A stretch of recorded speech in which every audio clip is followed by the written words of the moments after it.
Ladies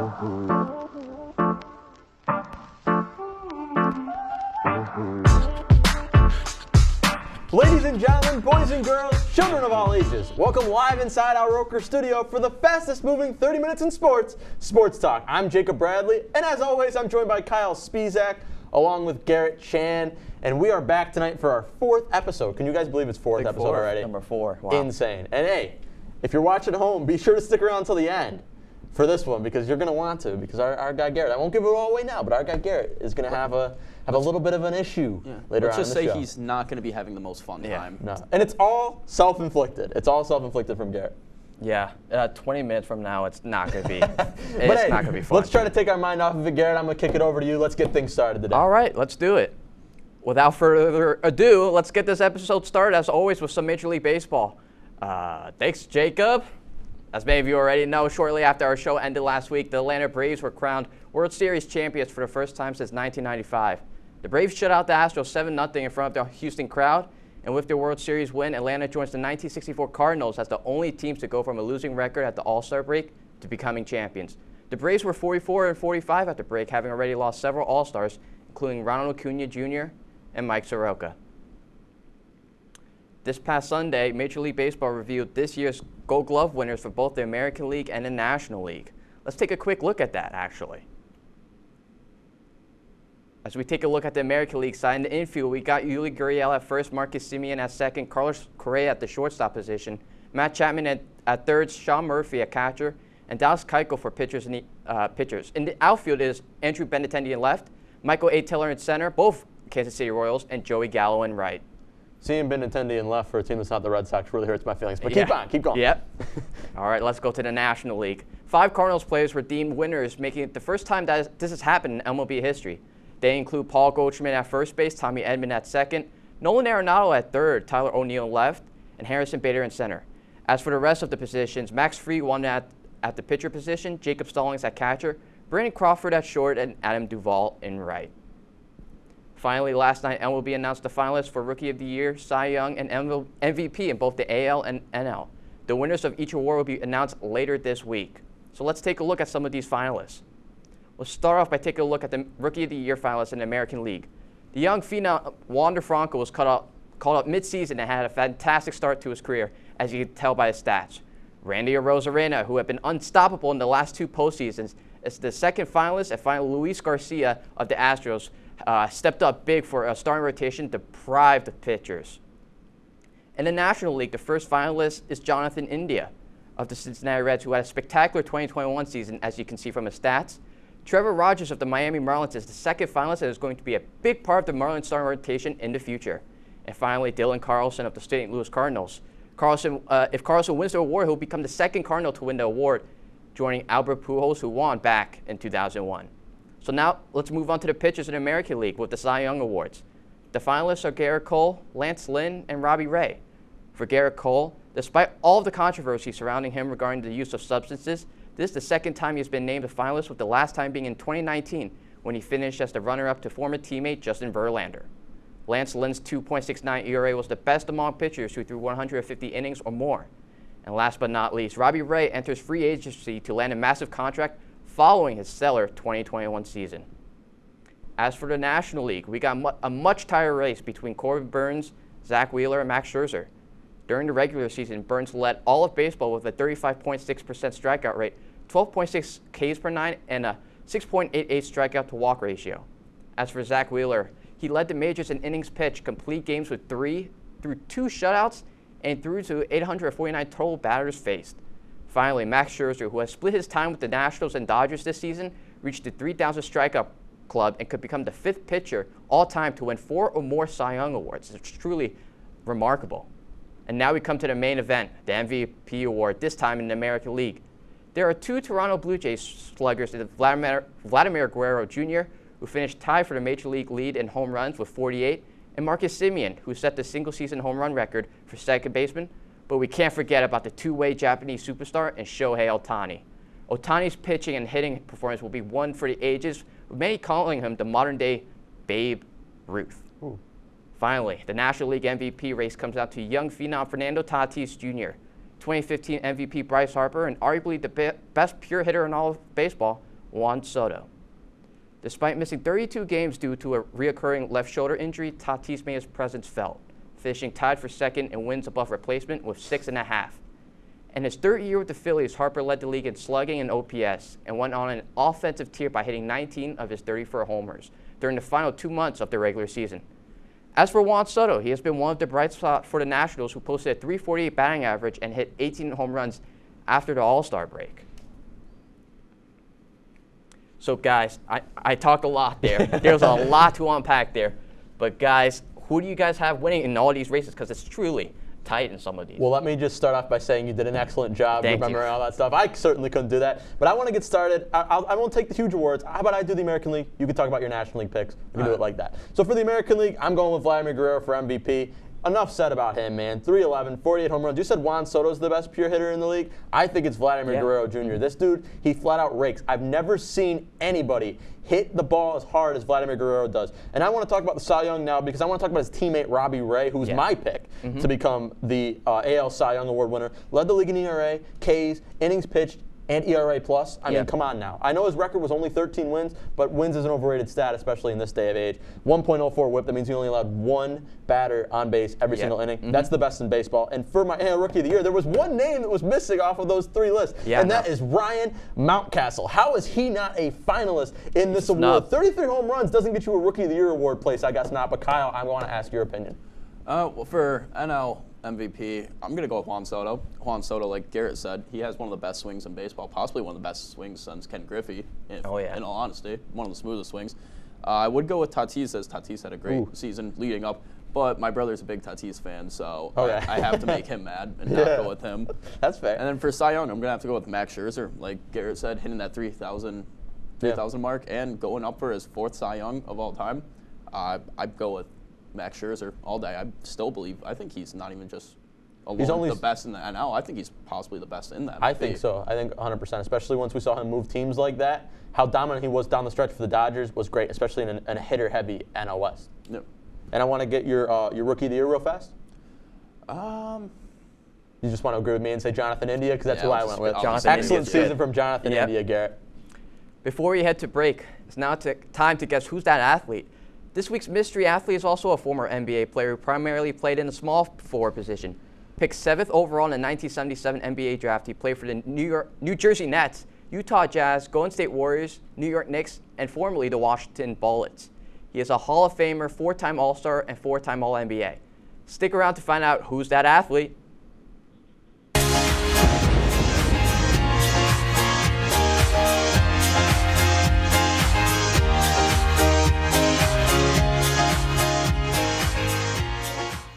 One in 3 adults has pre-diabetes. That means it could be you, your favorite brother, your other brother, you, your football buddy, your football buddy, you, your plumber. Breathe right into your foot. Your plumber's masseuse. Yes. You, your dog walker, your cat jogger. With early diagnosis, prediabetes can be reversed. Take the risk test at doihaveprediabetes.org. Here at WTOP, we pride ourselves on delivering you all the news you need to know from the day's events. Whether it's happened on Capitol Hill or right here in Oswego, we make sure you know all about it. We keep you up to date on all your favorite Oswego and professional sports. And our Storm Team 10 meteorologist will make sure that you know exactly what weather you're up against when you start your day. Every Monday through Thursday night, make sure to tune in to Channel 10.2, because at WTOP, we don't just tell you the news. We are the news. We believe in patriotism. We believe in our country. For 100 years, veterans have been impacting our nation through the American Legion. Learn more at legion.org/webelieve.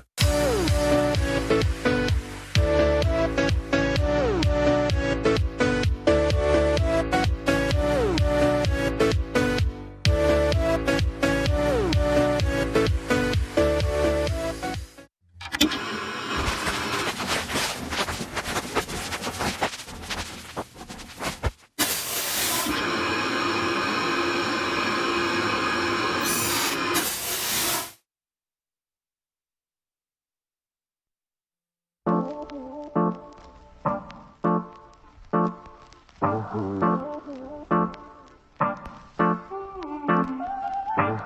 back to Sports Talk on WTOP 10. Before the break, I asked you guys to figure out who's that athlete. Do you guys have your answers ready? Kyle, I'm going to start with you. Garrett, well, you see this piece of paper right here? If this piece of paper was that question you just asked me, it's going right over my head. I like that. Okay. Mine might be completely outdated, and this would really be bad, but I'm going to go with the mailman, Karl Malone. Guys, it was Bernard King. Oh, how? Okay. You guys might not have known that, but you know what? I decided to do a hard one for week 2. Yeah. All right. Curveball. Yeah. Oh, yeah. But hey, anyways, let's head over from the NBA to the NFL, where there was a lot to unpack during Week 9. But before we get in the games, the major headline in the NFL is around Odell Beckham Jr. On Monday, the Cleveland Browns officially placed OBJ on waivers, and as of right now, he's an unrestricted free agent. I ask you fellas, what teams should be hunting for Odell, and what are some pros and cons to signing him? Well, some of the pros with Odell Beckham Jr. is that he is certainly, I think he's a game changer. I do believe that his ego can get in the way. He loves the bright lights. We saw him how he played in New York. So this leads me to where I think he's going to go, and I think it's going to be between the Raiders and the Chiefs. Ooh. I think he loves the lights in Las Vegas. I think the Chiefs, even though the record doesn't say so, I think they could win. Problem with the Packers is that you're dealing with Aaron Rodgers and his poor leadership skills. Saints, I think the problem is that they have a good head coach in Sean Payton. I just don't know, in terms of their quarterback position, I don't know if he's a good fit there. But Odell Beckham Jr., he doesn't have the same electricity, that same jump in his step. So I think in the Chiefs, where you have Tyreek Hill, Travis Kelce, he's going to be in single coverage, so Mahomes can throw the ball. He's going to be a viable option.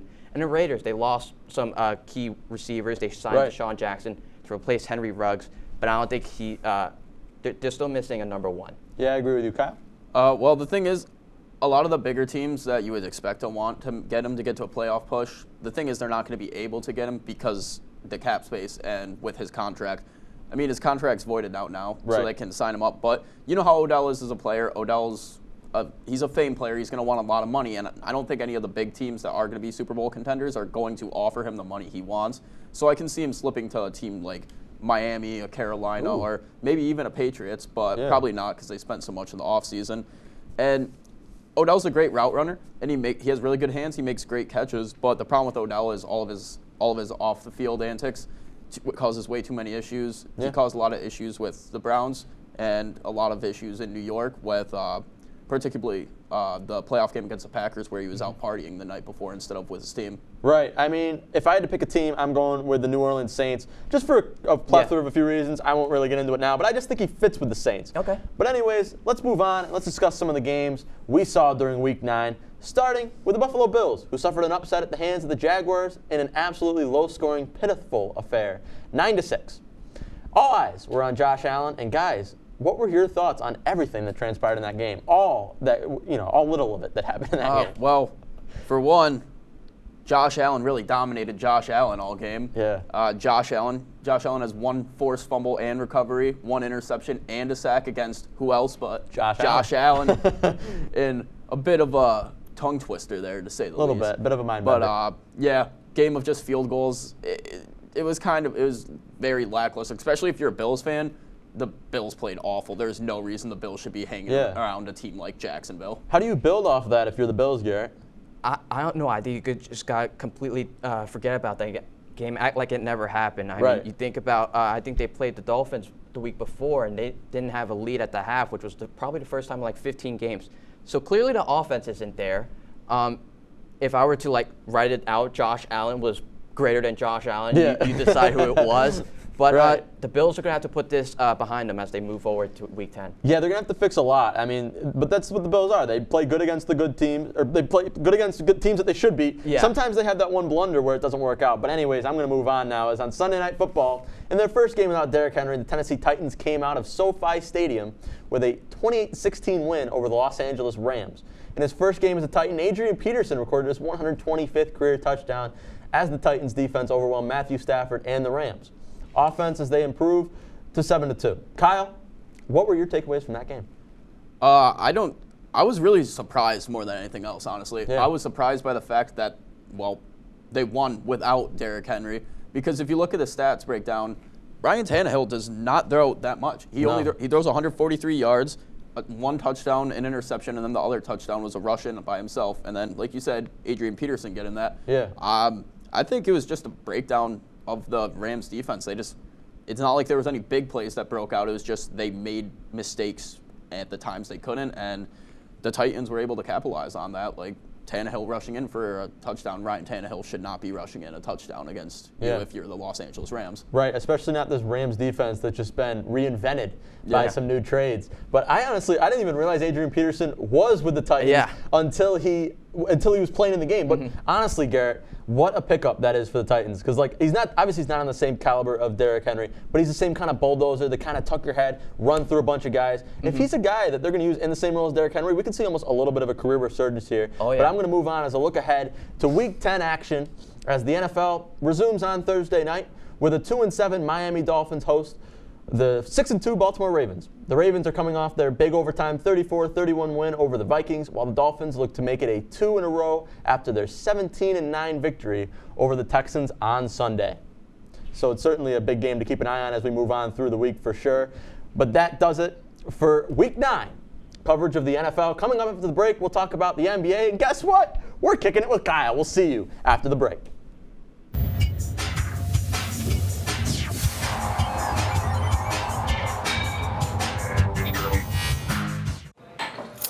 What do you think you're doing, Kevin? Was just gonna drive home. There are several warning signs present that you shouldn't be driving. Like hearing voices? Like your text-to-emoji ratio? Oh man, the selfies.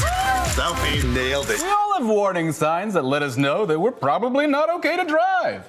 Mine is pretending to be your subconscious. Craig, come on man, let's put a ride home.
Welcome back to Sports Talk on WTOP 10 inside the Al Roker studio. Last night, over in the Bay, Chef Curry was cooking up all night long.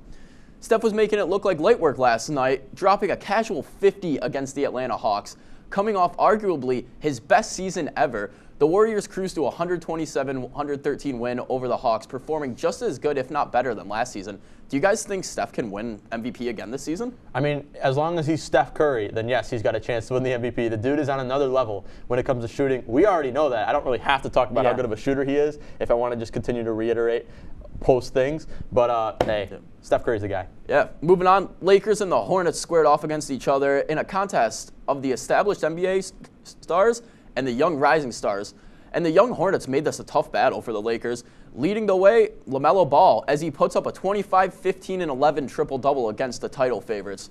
LaMelo showing he will be a future star in the league, but they would fall short as Carmelo Anthony and Anthony Davis pushed through to deliver the 126-123 win for Los Angeles. That does it for what's happening in the NBA. Now, I think it's time to move it on to Kicking It with Kyle. Yeah, I'm glad you introduced it yourself this time. But yeah, let's go ahead. Kicking It with Kyle. Here we go. Well, welcome back to everybody's favorite part of their Thursday. I think you know what time it is. It's time for Kickin' It and Kyle, your weekly rundown of college football and NHL action. Starting off this week, we head right to Purdue, and this game was a dogfight with most of the damage on both sides being done through the air, but mainly for Purdue's Aiden O'Connell as he rifles 536 yards and 3 touchdowns, no interceptions in the most impressive QB showing this season. Following in their QB1's footsteps, Purdue pulls off their second top 5 upset of the season, knocking off Michigan State 40-29. Heading over to the northernmost Carolina as UNC hosted number 9 ranked Wake Forest. And for the second time on Saturday, a top 10 team gets upset. Wake Forest QB Sam Hartman played an amazing game, throwing 398 yards and 5 touchdowns, but somehow this would not be enough to prove. As on the other end of the gridiron, Ty Chandler runs for 213 yards and 4 touchdowns of his own to help UNC get the 58-55 win. Sliding on over into the NHL, we start with the Capitals hosting the Buffalo Sabres. Both teams not where they would prefer to be in the standings right now. So an important battle for momentum heading into the heart of the season. Washington comes out of the gates fast with Alex Ovechkin tipping a shot from the point into the net to kick things off. Ovi would end the night with a goal and 2 assists with help from Wilson's 2 goals and closing out the game to give the Caps the 5-3 win over the Sabres. We finished the night with the Panthers and the Rangers, and there was a battle between the two of the best teams in the NHL, as the Panthers currently have the best record in the NHL with a 10-1 record. The Rangers did not care about this record, though, as they edge out the Panthers to secure the 4-3 win to improve to 7-3, now sitting second behind the Hurricanes in the Metropolitan Division. Hey, that's some good stuff there, Kyle. I always look forward to kicking it with Kyle, but that'll do it for our coverage of sports. Please don't go anywhere, because it's time for one of these gentlemen to uphold their end of the deal. Oh, I can't wait. You can't wait either. We'll be right back on Sports Talk.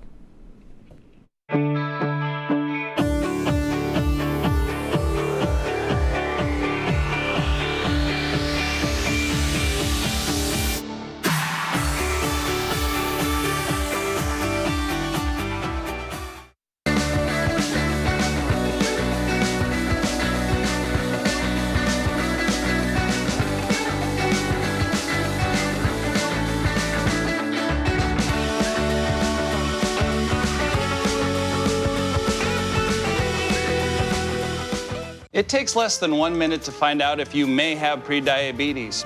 You can do it here. But I get it, you're busy, and busy people can't have prediabetes. I read that wrong. They can, okay. Just go to the site. Is there a danger hiding in your home? Unused opioid medicines could harm your family. Find your unused opioid pills, patches, or syrups and learn how to dispose of them safely at fda.gov/drug disposal. The second I got on the campus, I knew Oswego was the place to go. There's a place for everybody at Oswego. This school just opens the world to you. Have the opportunity to explore and to learn so many different things, not only about yourself, but the people around you and the world.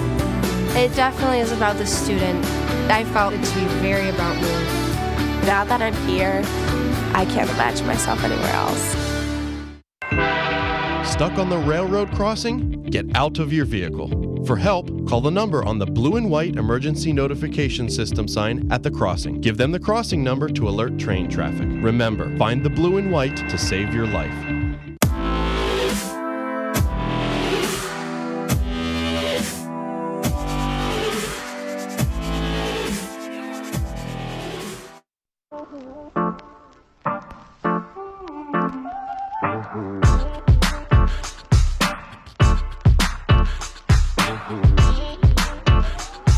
Welcome back to Sports Talk. It's time for the conclusion of Spin the Wheel, Make a Deal. But before we get into it, guys, let's take a look at what my 2 co-hosts had to do last week, because it was the predictions contest on 5 games from the NFL and the NBA. So let's take a look at how you guys did. And let me just say, as the outsider looking in, you guys were awful. Yeah. As we look at Garrett, well, we'll get to Garrett, but let's look at Kyle, who eked away with the win right there. Look at that. Barely. 2 out of 10 games we chose from, or 10 predictions. 10 total. Yeah. Only 2 of them were right. I mean, I think first of all, you probably deserve to drink something too, but you won per the rules. I won. My Knicks got me through it. But Garrett, let's get into it here. You did not win a single game. So before we let our stage manager on here with our drink for you, what are your final thoughts as you headed now into this? Number one, if you ask me for sports predictions or odds, just don't ask me. Number two. All right, that's enough. Alex, get in here. Let's bring the drink in. That's enough from you, Garrett. Okay. Here we go. There he is. Here he is, Alex. Welcome to the show. So here we go. What we have is a beautiful concoction. And partner, I will give you this. Thank you, This sir. is, right, this looks gross enough to drink on its own. I won't say where he got it from, but he got this about, what, 8 hours ago? And did not refrigerate it This either. is a mango strawberry smoothie that is now settled to the bottom, and now the mango has risen up to the top. So it gives it a nice little foamy texture at the top. Don't try to make it sound better. And well, not Kyle, just that. Let's get going here with the ingredients. So why don't you tell the crowd what we're putting in this illustrious here, drink. inside this nice little bag, I'll open it up a little ASMR style for all the fans out there. Let's see what we got. Let's dump it out right here on table for you. Oh, yeah. So, I'll take the fork we or the have knife. a package of sugar. Just to make it sweet, a little sweet. Some Swiss Miss hot cocoa mix. Excellent. And sweet relish. You give me that? All right. I'll take the bag for you. You'll take the bag? I'll take the bag. Get that out of here. All right.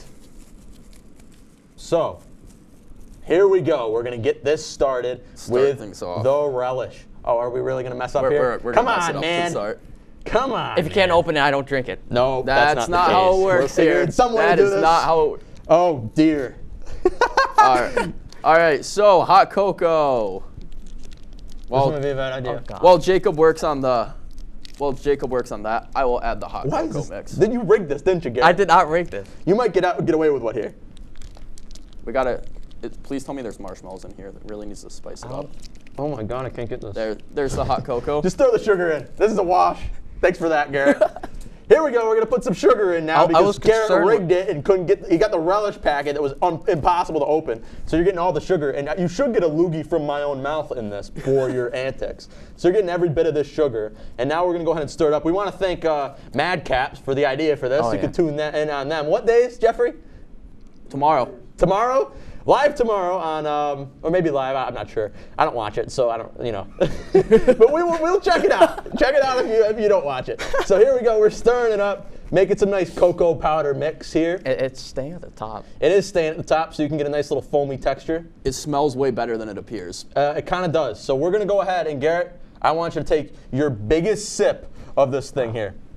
Should we hype him up a little bit? Hold on, real quick. What are the odds that you lick this knife clean? No, don't actually do it. Okay, go ahead, drink it. Get in there. Cam 3, everyone at home, thank you for tuning into Sports Talk. Oh boy. I might not be here next week. We're staying in the desk, boys. I might not be here next week. Garrett, before your sip, I have a question. Do you have any regrets? The answer's no regrets. Drink the beverage. Oh no. No. I think we're good over there. Swallow. You got to show us your tongue. Oh, no. He did it. Oh, boy. Give us your description real quick. He's going back. He's a madman. Absolute menace. It's not that bad. This man is a menace. Do I have to try it? You want? Yeah. No. Just kidding. So, Garrett, we have some follow-up questions now. On a scale of 1 to 10, what do you rate the perfection of this? I mean, it looks okay. It could have been a little bit better. The texture looks a bit. Give it a nice little. The texture doesn't look the most appealing. Look at that. Awful.